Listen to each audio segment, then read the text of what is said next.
Hello, நான் மனம் திறந்து பேசுகிறேன். நான் இதை சொன்னால் என்னை பைத்தியக்காரன் என்று சொல்கிறார்கள் பல பேர். ஆனால் நான் பிறந்த பொழுது நான் இறந்த ஞாபகம் எனக்கு நன்றாக இருந்தது. குழந்தையாக இருக்கும்போதே நான் இறந்து போய் மறுபடியும் பிறந்திருக்கிறேன் என்ற ஞாபகம் நன்றாக இருந்தது. நிச்சயமாக எனக்கு இருந்தது. இன்னும் நாம் பிறந்து விட்டோம், நிறைய காலம் வாழப்போகிறோம் என்ற ஞாபகம் மட்டும் எனக்கு நன்றாக இருந்தது. அதை யாரிடம் சொன்னாலும் என்னை பைத்தியக்காரன் என்று சொல்வார்கள். ஆனால் நான் கனவுகளில் காண்பது எல்லாம் கனவுகளில் காண்கிறேன். இறைவன் என்னிடம் பேசுவது போலவும்,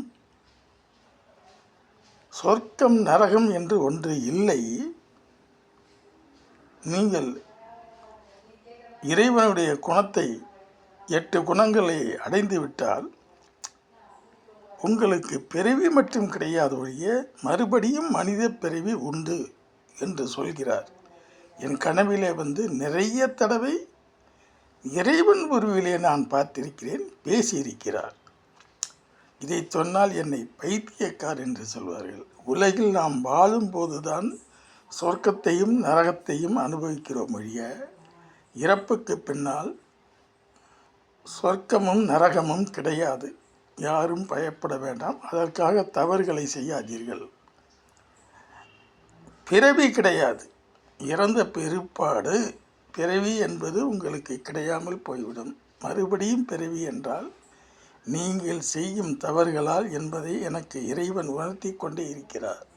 இறைவன் கருணை வடிவமானவர். அவர் யாருக்கும் தண்டனை கொடுக்க விரும்புவதில்லை.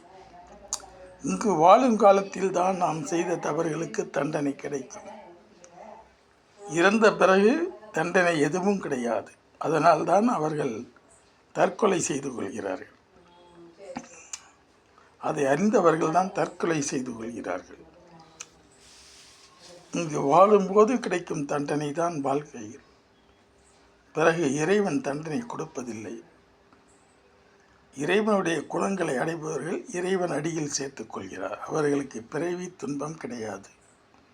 மற்றவர்கள் பிறந்து கொண்டிருப்பார்கள். இதுதான் எனக்கு கனவில் வரும். நிறைய காலங்கள் எனக்கு கனவில் இறைவன் சொல்வதாக நான் அறிந்தது. இறைவனே சாட்சாத் சொல்வதாக நான் அறிந்தது.